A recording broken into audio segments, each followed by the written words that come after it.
स्वरचित श्लोक से ही मंगलाचरण कर रहा हूं।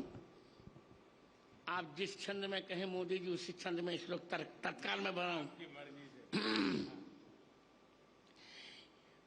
मैं आपका मित्र हूं, ये भगवान ने सामर्थ्य दिया। 1 घंटे में आज भी मैं 100 श्लोक बना पाता हूं, 1 घंटे में।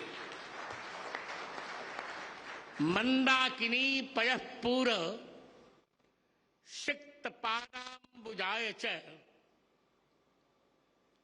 नमः सीताभिरामाय चित्रकूट विहारिणे।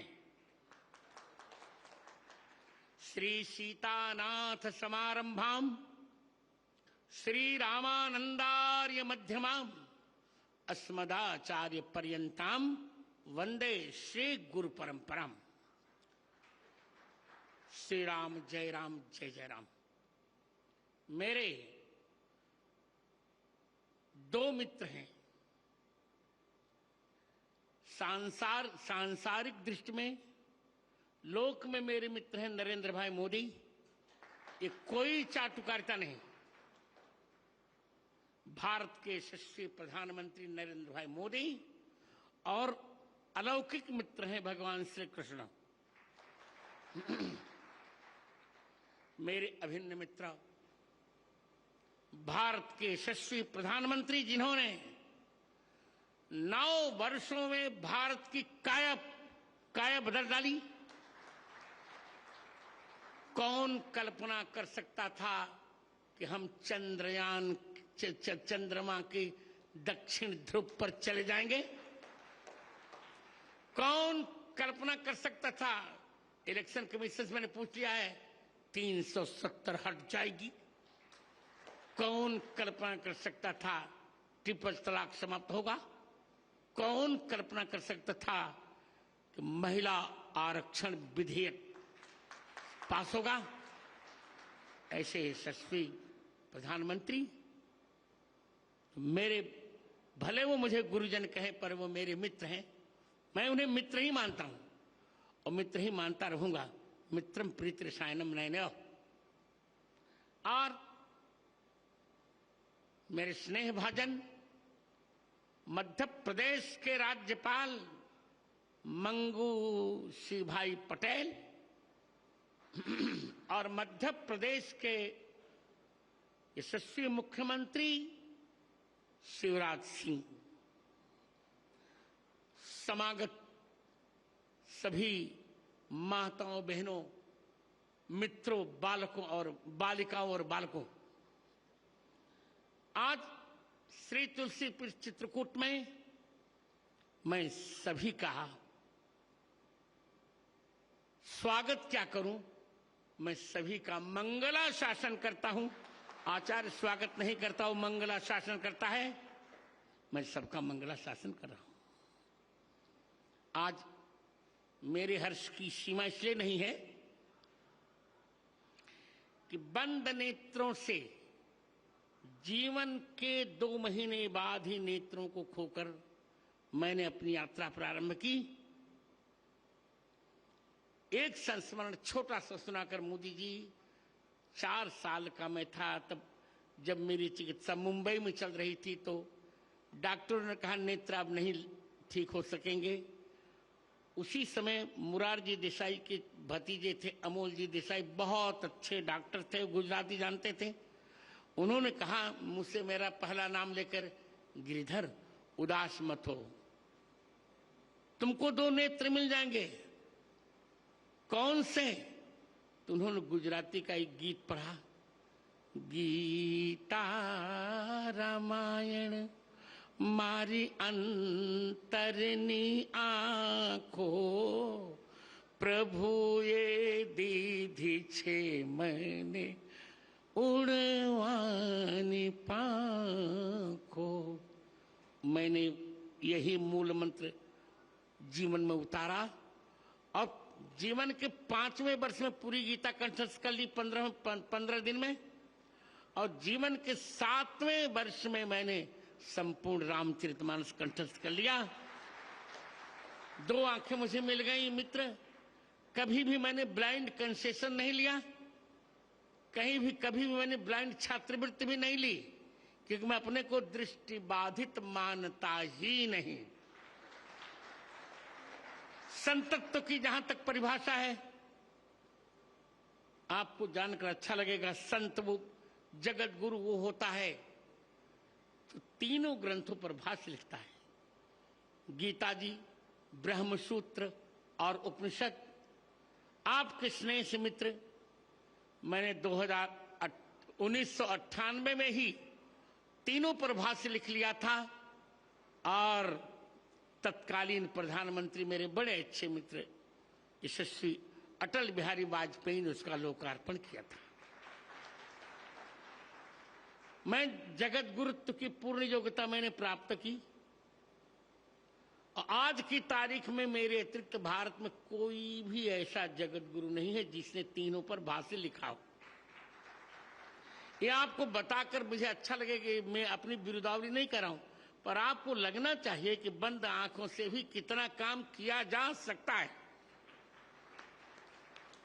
मित्र, मैंने अब तक 230 पुस्तकें लिखी। जिन 3 पुस्तकों का आप लोकार्पण करने जा रहे हैं, यद्यपि एक पुस्तक और थी पर मैंने पीएमओ को सूचित नहीं किया था, उसका नहीं। जिन 3 पुस्तकों का आप लोकार्पण करने जा रहे हैं मित्र आज, उनमें से प्रथम पुस्तक है पाणिनि अष्टाध्यायी पर वृत्तित्रयी। पाणिनि अष्टाध्यायी का मूल केवल 25 पृष्ठों में है। उस पर मैंने 3 वृत्तियां लिखी। उसका कलेवर है 9000 पृष्ठ। और मित्र सोचो, मैंने भगवान से भी कह दिया है कि मुझे आंख कभी नहीं चाहिए और मोक्ष भी नहीं चाहिए। बार बार भारत में जन्म चाहिए, वो भी वशिष्ठ वंश ब्राह्मण कुल में जन्म चाहिए। मित्र, दूसरी पुस्तक मेरी है श्री कृष्ण की राष्ट्रलीला।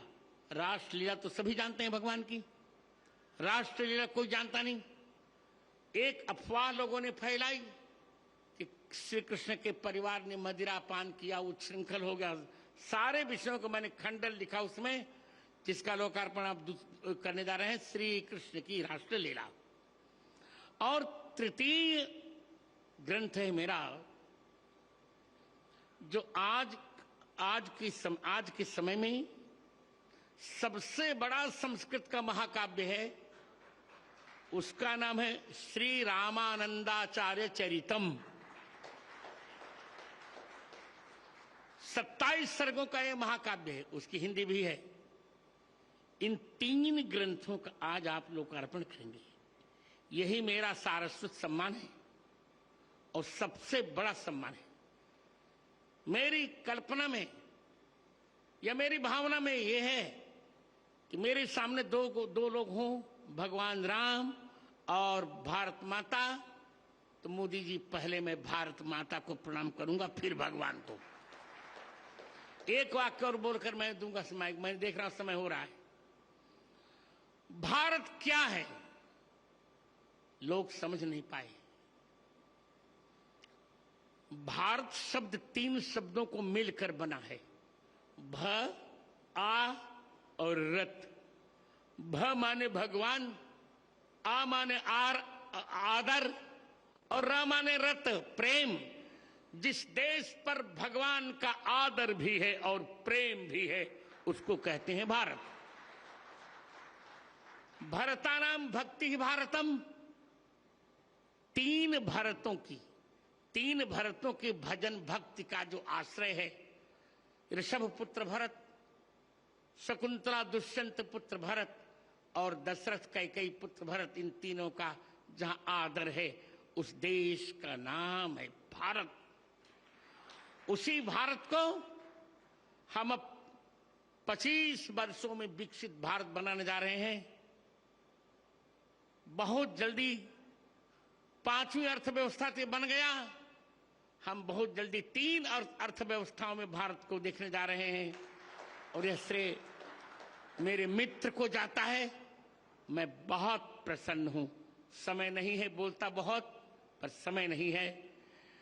आज आपको प्राप्त कर मुख्यमंत्री और राज्यपाल को और सभी समागतों को प्राप्त कर मैं प्रसन्न हूं। विद्वान का सब कुछ होता, उसकी सरस्वती का सम्मान। मुझे लोग कहा करते हैं आपके पास क्या है? मैंने कहा मेरे पास और पैसा धन नहीं है। धन तो क्षणभंगुर होता है और लोग चमत्कार में विश्वास करते हैं, पर मित्र मैं चमत्कार में विश्वास नहीं करता, मैं केवल शास्त्र में विश्वास करता हूं। अभी मोदी जी ने कहा वजन घटाइए, मैंने कहा क्या करूं? प्रतिदिन 2 लाख राम नाम का जप करता हूं, फिर लिखता पढ़ता, मुझे समय ही नहीं मिलता कि मैं और कुछ करूं। अभी रामचरितमानस के 9 खंड मुझे लिखने हैं। 9 खंड में रामचरितमानस मुझे लिखना, इसकी व्याख्या लिखनी है। और मैंने यही कहा प्रधानमंत्री जी से, जो अभी यहां नहीं कहूंगा, आप किसी भी प्रकार रामचरितमानस को ही राष्ट्र ग्रंथ होना चाहिए, इतना कहकर मैं यह अमायिक माइक फिर संचालक को दे रहा हूं। जय श्री राम, जय भारत, भारत माता की, भारत माता की, भारत माता की। वंदे वंदे वंदे, जय श्री राम। नमो राघवाय। हम सबको आशीर्वाद देने के लिए उपस्थित पूजनीय जगतगुरु श्री रामभद्राचार्य जी, यहां पधारे हुए सभी तपस्वी वरिष्ठ संतगण, ऋषिगण, मध्य प्रदेश के राज्यपाल श्री मंगूभाई पटेल, मुख्यमंत्री भाई शिवराज जी, उपस्थित अन्य सभी महानुभाव, देवी और सज्जनों, मैं चित्रकूट की परम पावन भूमि को पुनः प्रणाम करता हूं। मेरा सौभाग्य है कि आज पूरे दिन मुझे अलग अलग मंदिरों में प्रभु श्री राम के दर्शन का अवसर मिला और संतों का आशीर्वाद भी मिला है। विशेषकर जगतगुरु रामभद्राचार्य जी का जो स्नेह मुझे मिलता है वो अभिभूत कर देता है। सभी श्रद्धेय संतगण, मुझे खुशी है कि आज इस पवित्र स्थान पर मुझे जगतगुरु जी की पुस्तकों के विवाचन का अवसर भी मिला है। अष्टाध्यायी भाष्य, रामानंदाचार्य चरितम और भगवान कृष्ण की राष्ट्रलीला, ये सभी ग्रंथ भारत की महान ज्ञान परंपरा को और समृद्ध करेंगे। मैं इन पुस्तकों को जगतगुरु जी के आशीर्वाद का एक और स्वरूप मानता हूं। आप सभी को मैं इन पुस्तकों के विमोचन पर बधाई देता हूं। मेरे परिवारजनों,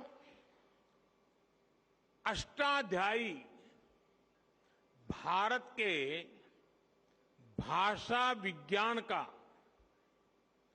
भारत की बौद्धिकता का और हमारी शोध संस्कृति का हजारों साल पुराना ग्रंथ है।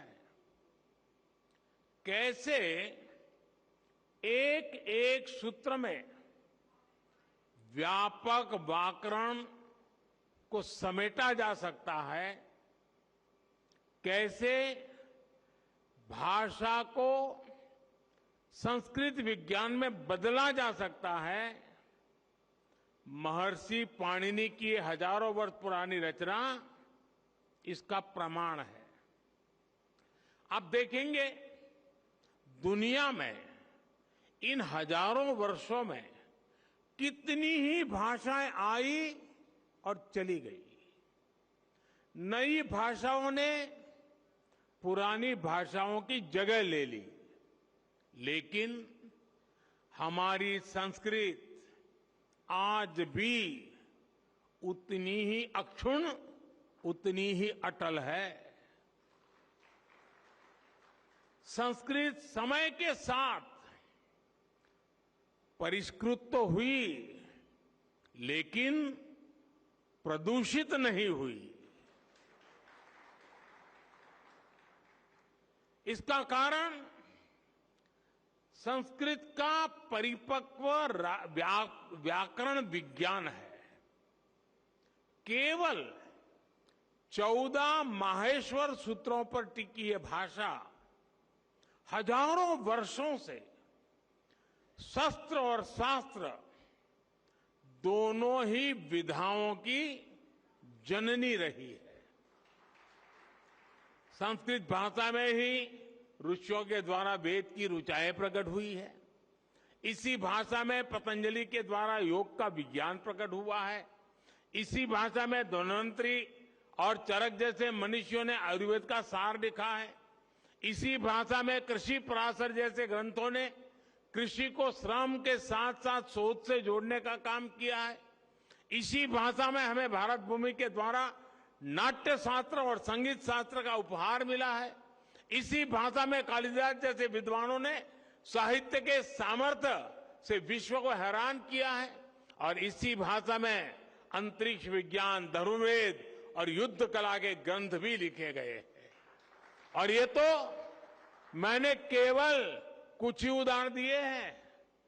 ये लिस्ट इतनी लंबी है कि आप एक राष्ट्र के तौर पर भारत के विकास का जो भी पक्ष देखेंगे उसमें आपको संस्कृत के योगदान के दर्शन होंगे।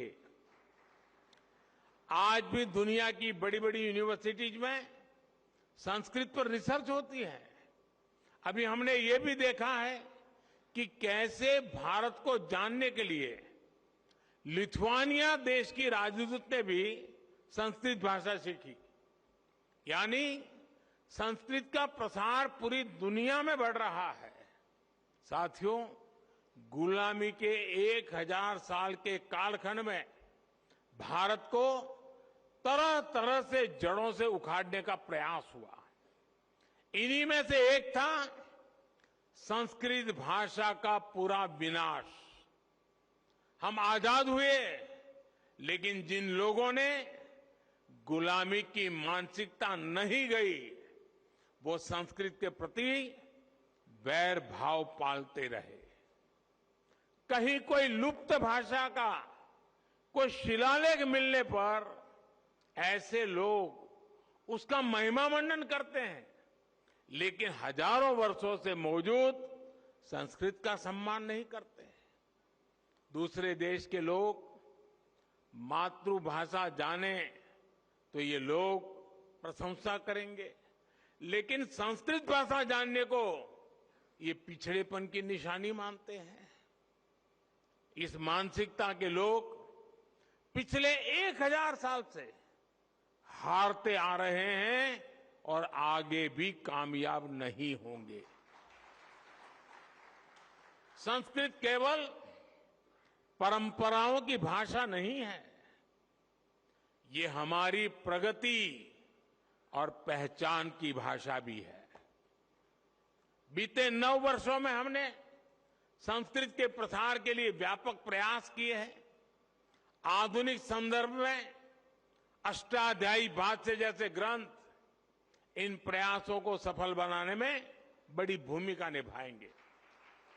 मेरे परिवारजनों, रामभद्राचार्य जी हमारे देश के ऐसे संत हैं जिनके अकेले ज्ञान पर दुनिया की कई यूनिवर्सिटीज स्टडी कर सकती है।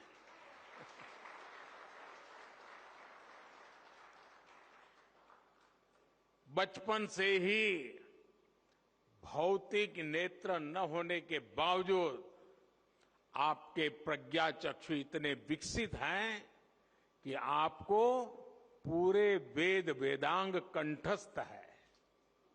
आप सैकड़ों ग्रंथों की रचना कर चुके हैं।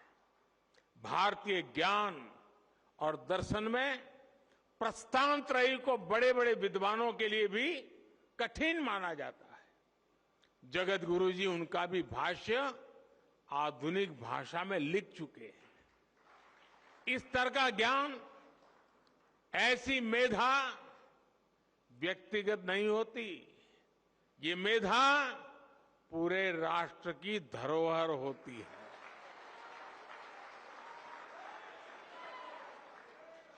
और इसलिए हमारी सरकार ने 2015 में स्वामी जी को पद्म विभूषण से सम्मानित किया था।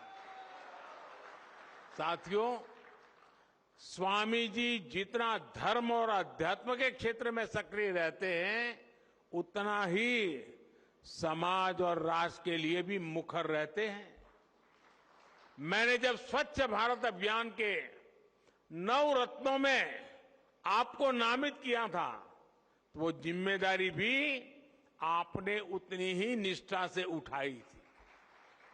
मुझे खुशी है कि स्वामी जी ने देश के गौरव के लिए जो संकल्प किए थे, वो अब पूरे हो रहे हैं।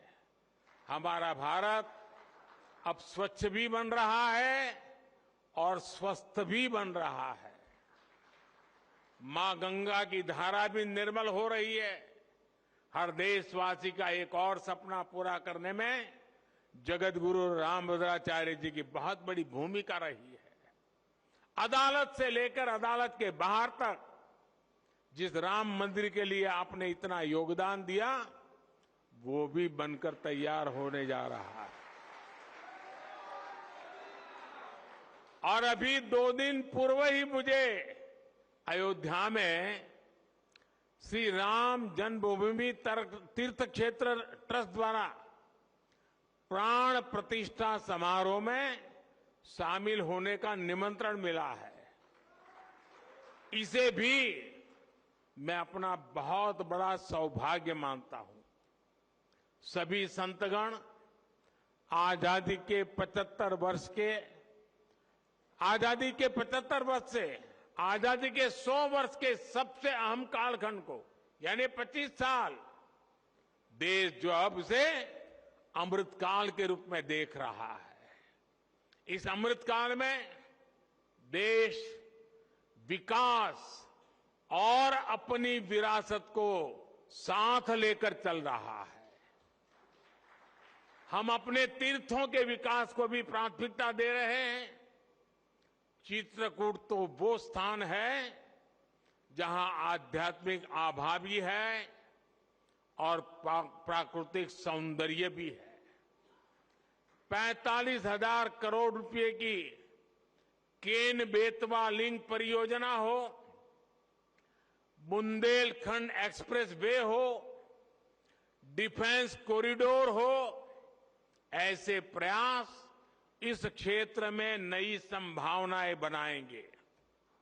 मेरी कामना और प्रयास है चित्रकूट विकास की नई ऊंचाइयों पर पहुंचे। एक बार फिर पूज्य जगत गुरु श्री रामभद्राचार्य जी को मैं आदरपूर्वक प्रणाम करता हूं। उनके आशीर्वाद हम सबको प्रेरणा दे, शक्ति दे, और उनका जो ज्ञान का प्रसाद है वो हमें निरंतर मार्गदर्शन करता रहे। इसी भावना को प्रकट करते हुए मैं हृदय से आप सबका बहुत बहुत धन्यवाद करता हूं। जय श्री राम। ओम